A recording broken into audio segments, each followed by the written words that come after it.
الصلاۃ والسلام علیک یا سیدی یا رسول اللہ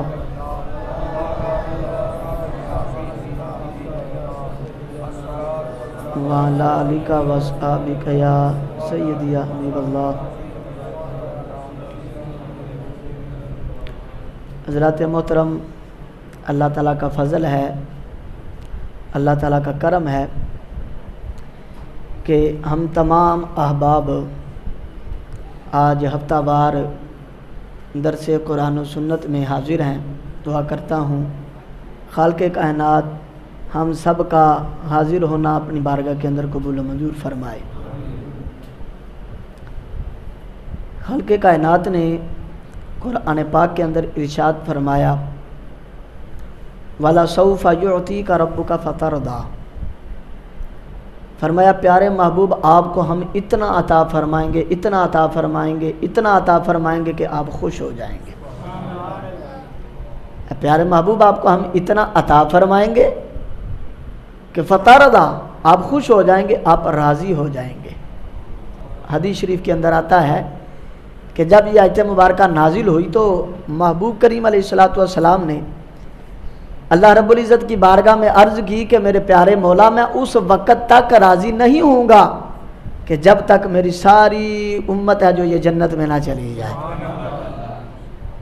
تو حضرات محترم، آپ اس آیت مبارکہ پر اگر تھوڑا سا غور کریں تو پتہ چلے گا کہ اللہ نے فرمایا پیارے محبوب ہم آپ کو دیں گے، ہم آپ کو دیں گے، یعنی آپ کو اتنا عطا کریں گے۔ جب اللہ نے محبوب کو عطا کر دیا تو اس کا معنی یہ ہے کہ اللہ رب العزت نے جو چیز محبوب کو عطا فرمائی اللہ نے محبوب کو اس چیز کا مالک بنا دیا ہے۔ اور اگر اسی اعتبار سے عطا کے اعتبار سے دیکھا جائے تو حدیث شریف کے اندر آتا ہے کہ محبوب علیہ الصلوۃ والسلام نے ارشاد فرمایا انما انا قاسم واللہ یعطی، آپ نے ارشاد فرمایا کہ میں تقسیم کرنے والا ہوں، عطا کرنے والا اللہ ہے، یعنی اللہ عطا کرتا ہے اور میں تقسیم کرتا ہوں۔ اب اس کا معنی و مفہوم کیا ہے؟ اس کے اندر دو چیزیں بڑی ہی قابل غور ہیں۔ ایک اللہ عطا فرماتا ہے، دو ہی چیزیں اس حدیث میں بیان ہوئی، ایک اللہ عطا فرماتا ہے اور دوسری چیز محبوب فرماتے ہیں میں تقسیم فرماتا ہوں۔ اب اللہ کیا عطا کرتا ہے، محبوب کیا تقسیم فرماتے ہیں، اب اس بات پہ غور کرنا ہے ہم نے۔ اللہ تعالیٰ نے مطلق، محبوب علیہ السلام نے مطلق ارشاد فرمایا کہ اللہ عطا کرتا ہے، کیا عطا کرتا ہے وہ بیان نہیں کیا۔ محبوب علیہ السلام ارشاد فرماتے ہیں میں تقسیم کرتا ہوں، کیا تقسیم کرتا ہوں یہ محبوب نے بیان نہیں کیا، یعنی مطلق بیان کر دیا کہ اللہ عطا فرماتا ہے۔ مطلق کا معنی یہ ہوتا ہے کہ جو بھی اللہ عطا فرماتا ہے وہ میں ہی تقسیم کرتا ہوں۔ کائنات کے اندر اگر کسی کو رزق مل رہا ہے تو اس میں کوئی شک نہیں کہ رزق عطا فرمانے والا اللہ ہے، لیکن تقسیم فرمانے والے محبوب علیہ السلام ہے۔ اگر کسی کو علم کی خیرات مل رہی ہے تو علم عطا کرنے والا تو اللہ ہے، لیکن علم کو تقسیم فرمانے والے محبوب علیہ الصلوۃ والسلام ہے۔ اسی طرح کائنات کے اندر کوئی بھی چیز ہے، کوئی بھی چیز ہے، اگر کوئی مصیبت زدہ تھا، مصیبت میں گرفتار تھا، اللہ نے خوشحالی عطا فرما دی۔ اب خوشحالیاں عطا فرمانے والا تو اللہ ہے، لیکن خوشحالیوں کو تقسیم فرمانے والے محبوب علیہ الصلوۃ والسلام ہے۔ کوئی بھی چیز ہے، ہر چیز کو محبوب ہی عطا فرما رہے ہیں، عطا اللہ فرما رہا ہے، محبوب تقسیم فرما رہے ہیں۔ حدیث شریف کے اندر آتا ہے حضرت ربیہ رضی اللہ تعالیٰ عنہ حضور علیہ الصلوۃ والسلام کی بارگاہ میں حاضر ہیں۔ حضور علیہ السلام نے فرمایا سل ربیہ، فرمایا ربیہ مانگ، کیا مانگتا ہے آج میں تجھے عطا کروں گا۔ مانگ، کیا مانگتا ہے؟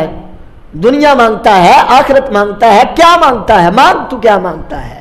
یعنی مطلق ارشاد فرمایا مانگو کیا مانگتے ہو۔ تو حضرت ربیہ رضی اللہ تعالی عنہ آپ نے محبوب کریم علیہ الصلوۃ والسلام کی بارگاہ اقدس کے اندر عرض کی کہ یا سید یا رسول اللہ صلی اللہ علیہ وسلم اسألک مرافقتک فی الجنہ، عرض کی یا رسول اللہ صلی اللہ علیہ وسلم جب آپ نے مجھے ارشاد فرمایا کہ مانگ کیا مانگتا ہے، اب آپ نے مجھے اتنی بڑی آفر پیش کر ہی دی ہے کہ جو دل چاہتا ہے مانگ لے، تو محبوب میں آپ سے جنت میں آپ کا ساتھ مانگتا ہوں، میں جنت میں آپ کا ساتھ مانگتا ہوں۔ تو محبوب علیہ الصلوۃ والسلام نے فرمایا وغیر ذالک، اس کے علاوہ بھی کچھ مانگنا ہے تو مانگ لے، یعنی جنت میں محبوب کا ساتھ، اور محبوب فرماتے ہیں اس کے علاوہ بھی مانگ لے جو مانگنا ہے۔ اب آپ اس حدیث پہ غور کیجئے۔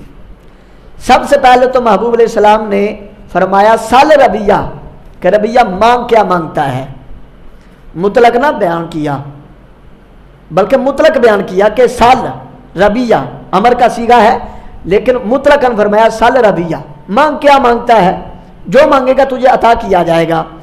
اب اس طرح وہی شخص کہہ سکتا ہے کہ جس کو اللہ تعالیٰ نے ہر چیز کا مالک و مختار بنایا ہو۔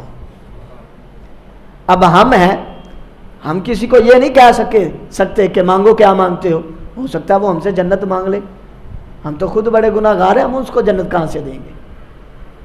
لیکن محبوب فرما رہے ہیں سال مانگ کیا مانگتا ہے، اس سے اس بات کی طرف اشارہ ہے کہ محبوب فرما رہے ہیں جنت بھی مانگنی ہے تو مانگ لے، اللہ نے مجھے جنت کا بھی مالک بنایا ہے، میں جنت عطا کرنے پر بھی قادر ہوں، اللہ نے مجھے اتنی قدرت عطا فرمائی ہے۔ دوسری بات، جب حضور علیہ السلام نے فرمایا سال مانگ کیا مانگتا ہے، تو حضرت ربیہ نے عرض کی اسالوکا، کہ پیارے محبوب میں آپ سے مانگتا ہوں، کیا کرتا ہوں؟ آپ سے مانگتا ہوں۔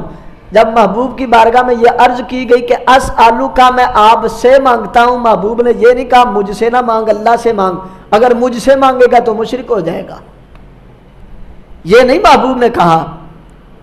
محبوب علیہ السلام نے یہ نہیں کہا کہ اللہ کی ذات ہی عطا کرنے والی ہے، محبوب نے فرمایا مانگو کیا مانگتے ہو، آپ نے عرض کی اسالوکا، میں آپ سے مانگتا ہوں۔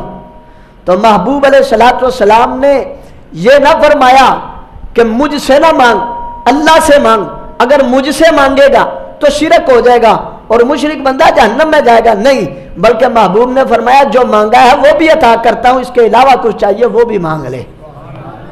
اس سے پتہ چلا محبوب علیہ السلام سے کچھ مانگنے سے بندہ مشرک نہیں ہوتا، بلکہ محبوب علیہ السلام خوشی خوشی عطا فرما دیتے ہیں۔ تیسری بات، اسی حدیث شریف سے کیا ثابت ہوئی؟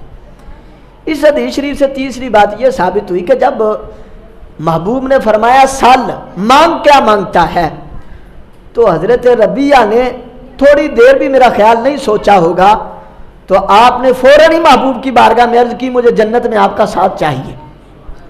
قربان جاؤ حضرت ربیہ پر کہ عطا کرنے والے نے، پیشکش کرنے والے نے، محبوب علیہ السلام عطا کرنے والے نے جب اپنے انداز گفتگو میں حضرت ربیہ پر کرم فرمایا، تو حضرت ربیہ کی سوچ پر بھی قربان جاؤں کہ آپ نے جنت تو مانگی ہی، جنت میں محبوب کا ساتھ بھی مانگ لیا، جنت میں محبوب کا ساتھ مانگ لیا۔ اور اسی طرح محبوب علیہ السلام ایک دن نماز پڑھا رہے ہیں، بڑی مشہور حدیث ہے، مشکوٰۃ شریف میں موجود ہے، بخاری اور مسلم میں بھی موجود ہے۔ محبوب علیہ السلام مصلی پر تشریف فرما ہے، نماز کے دوران محبوب علیہ السلام نے اس طرح ہاتھ بلند کیا پھر نیچے کر لیا۔ نماز سے فارغ ہوئے صحابہ اکرام علیہم رضوان نے محبوب علیہ السلام کی بارگاہ میں عرض کی کہ یا سیدی یا رسول اللہ صلی اللہ علیہ وسلم، آج ہم نے دیکھا کہ آپ نے نماز کے دوران ہاتھ بلند کیا تھا پھر نیچے کر لیا، ہاتھ بلند کیا تھا پھر نیچے کر لیا، اس کی کیا وجہ تھی؟ تو محبوب علیہ السلام نے ارشاد فرمایا انی رأیت الجنہ، فرمایا میں جنت کو دیکھ رہا تھا۔ محبوب علیہ السلام مصلی پر کھڑے ہیں، مصلی زمین پر ہے، اور محبوب فرمایا انی رأیت الجنہ، میں جنت کو دیکھ رہا تھا، اور ساتھ کیا فرمایا فتناولت منہا انقودا، فرمایا صرف جنت کو نہیں دیکھ رہا تھا بلکہ جنت کے اندر انگوروں کے گوشوں کو بھی دیکھ رہا تھا، انگوروں کے گوشے لگے تھے میں ان کو بھی دیکھ رہا تھا، اور فرمایا لو اخذتہ لاکلتم منہا، فرمایا اگر میں وہ جو انگور کے گوشے تھے ان میں سے کوئی گوشہ توڑ لیتا جنت سے، تو فرمایا ما باقیت دنیا، تو فرمایا قیامت تک دنیا اس کو کھاتی رہتی، وہ جنت کا پھل تھا جو وہ ختم ہونے والا نہیں تھا، جنت کا پھل ہے جو وہ ختم ہونے والا نہیں تھا۔ تو حضرات محترم آپ دیکھیے اس حدیث شریف سے کیا پتہ چلا؟ سب سے پہلے تو یہ پتہ چلا کہ نماز کے اندر حکم یہ ہے کہ جب نماز پڑھی جائے تو نظر اپنی سجدے کی جگہ پر رکھی جائے، نظر سجدے کی جگہ پر رکھی جائے۔ تو کیا ہوا؟ حکم تھا کہ نظر ہے جو یہ سجدے کی جگہ پر ہو، لیکن صحابہ محبوب کو دیکھ رہے ہیں، صحابہ نماز میں محبوب کو دیکھ رہے ہیں، اور محبوب علیہ الصلوۃ والسلام سے جب عرض کی گئی تو محبوب نے بھی یہ نہیں فرمایا حکم تو سجدے کی جگہ پر تھا، تم میری طرف کیوں دیکھ رہے تھے؟ اس سے پتا چلا کہ صحابہ کرام اپنی نمازوں میں محبوب کو تکتے تھے اور محبوب کو پتہ بھی ہوتا تھا، اس کے باوجود محبوب منع نہیں فرماتے تھے، محبوب منع نہیں فرماتے تھے، بلکہ یہ حدیث نہیں، اس کے علاوہ اور بھی حدیثیں ہیں۔ ایک دن کیا دیکھا؟ صحابہ کرام نے دیکھا کہ محبوب علیہ السلام نماز پڑھا رہے ہیں، صحابہ پیچھے پڑھ رہے ہیں، محبوب علیہ السلام نے نماز کے اندر اس طرح آگے ہاتھ کیا پھر پیچھے کر لیا۔ صحابہ نے عرض کی یا رسول اللہ صلی اللہ علیہ وسلم یہ کیا معاملہ ہے؟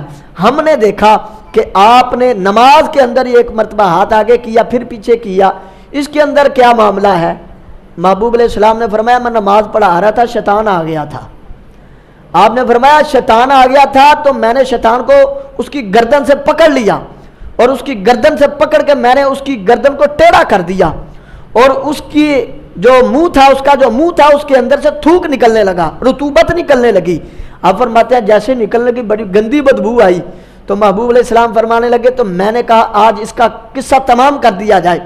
محبوب علیہ السلام فرماتے ہیں میں نے اس کی گردن جب ٹیڑھی کی تو وہ کہنے لگا جی آپ تو رحمت للعالمین ہے، اللہ نے آپ کو تمام جہانوں کے لیے رحمت بنا کر بھیجا، مجھ پر بھی رحم فرمائیں۔ فرماتے ہیں میں نے چھوڑ دیا۔ اب دیکھیے صحابہ پیچھے ہیں، محبوب آگے نماز پڑھا رہے ہیں، محبوب علیہ السلام آگے نماز پڑھا رہے ہیں اور صحابہ دیکھ رہے ہیں۔ تو کیا معلوم ہوا کہ صحابہ اپنی نمازوں کے اندر محبوب علیہ الصلوۃ والسلام کی زیارت کرتے تھے۔ ایک شخص نے پوچھا کہ اے صحابہ سے عرض کی کہ محبوب علیہ السلام جب بلند آواز سے قرات کرتے تھے آپ کو پتہ چل جاتا تھا محبوب سورۃ فاتحہ پڑھ رہے ہیں، کوئی دوسری سورت ساتھ ملا کے پڑھ رہے ہیں، لیکن وہ نمازیں جن کے اندر سری قرات ہوتی ہے، جن کے اندر جہری نہیں ہوتی، سری قرات ہوتی ہے، آہستہ پڑھا جاتا ہے ظہر اور عصر کی نماز، تو تم کو کیسے پتہ چلتا تھا کہ محبوب قرات کر رہے ہیں؟ تو صحابہ عرض کرتے ہیں ہم دیکھ رہے ہوتے تھے محبوب علیہ السلام کی داڑھی مبارک ہل رہی ہوتی تھی، محبوب کی داڑھی ہلتی تھی جس سے ہمیں پتہ چل جاتا تھا کہ محبوب علیہ السلام قرات کر رہے ہیں۔ تو حضرات محترم یہ جو حدیث پڑھی کہ محبوب علیہ السلام نے ہاتھ اٹھایا تو کدھر گیا؟ جنت میں، مصلی پر کھڑے ہیں، لیکن جب ہاتھ اٹھاتے ہیں تو ہاتھ جاتا ہے جنت میں۔ تو اس سے پتہ چلتا ہے کہ اللہ نے اپنے محبوب کو یہ اختیار عطا فرمایا ہے کہ اے میرے پیارے محبوب اگر تو چاہے، موسیٰ کی قوم کو تو ہم نے منو سلوا عطا کیا، لیکن پیارے محبوب آپ کو ہم نے اختیار دیا ہے، اگر آپ چاہو تو اپنا ہاتھ بلند کر کے جنت سے کوئی بھی پھل لا کے اپنے غلاموں کو تم کھلا سکتے ہو، اور اگر نہ چاہو تو نہیں لا سکتے۔ اس لیے محبوب علیہ السلام نے نہ چاہا اور محبوب نے وہاں سے انگور کا گوشہ نہ توڑا۔ آئیے اسی کے ساتھ ہم آخری حدیث پڑھتے ہیں، اور یہ آخری حدیث ہے کیا؟ یہ آخری حدیث یہ ہے کہ محبوب علیہ الصلوۃ والسلام ایک دن نماز جمعہ کا خطبہ ارشاد فرما رہے تھے، باہر سے ایک شخص آیا، ایک صحابی آیا اور آ کے عرض کرتا ہے کہ یا سید یا رسول اللہ صلی اللہ علیہ وسلم قحط سالی ہے، قحط سالی ہے، جانور مر رہے ہیں، بچے بیمار ہو رہے ہیں، آپ دعا فرمائیں کہ اللہ تعالیٰ بارش نازل فرمائے۔ محبوب علیہ الصلوۃ والسلام نے ہاتھ اٹھائے، اللہ کی بارگاہ میں دعا کی، اللہ تعالیٰ نے بارش عطا فرما دی، بارش نازل فرما دی۔ جیسے ہی بارش آئی اتنی بارش ہوئی کہ جمعے والے دن دعا کی، ہفتہ بھی بارش ہوئی، اتوار، سوموار، منگل، بدھ، جمعرات، جمعہ آ گیا پھر بھی بارش ہوتی رہی، پورا ہفتہ بارش ہوتی رہی۔ اب محبوب علیہ السلام پھر جمعہ کے لیے ممبر شریف پر تشریف لائے، پھر وہی صحابی آئے، آ کے عرض کرتے ہیں یا سید یا رسول اللہ اب اتنی بارش ہو گیا اور اس بارش کے سبب اتنا پانی ہو گیا، اتنا پانی ہو گیا کہ ہر طرف پانی ہے، ہر طرف ہی پانی ہے، لیکن یا رسول اللہ آپ دعا فرما دیجئے کہ اللہ تعالیٰ بارش کو بند فرما دے۔ محبوب علیہ الصلوۃ والسلام نے اللہ کی بارگاہ میں دعا کی، بارش بند ہو گئی، اور محبوب علیہ الصلوۃ والسلام نے دعا کیا مانگی؟ عرض کی کہ مولا یہ جو بارش تو برسا رہا ہے مدینے سے ہٹا کے برسا اس کو، مدینے میں بارش نہ ہو، پھر محبوب علیہ السلام نے اپنی انگلی کے اشارے سے بادلوں کو ایسے اشارہ کیا، بادل دور ہو گئے، بادل دور ہو گئے۔ اس سے کیا پتا چلا؟ اس سے پتا چلا کہ محبوب علیہ السلام کو اللہ نے یہ اختیار عطا فرمایا ہے کہ اگر محبوب علیہ السلام انگلی کا اشارہ کرے تو بادل آ جاتے ہیں، اگر انگلی کا اشارہ کرے تو بادل واپس چلے جاتے ہیں۔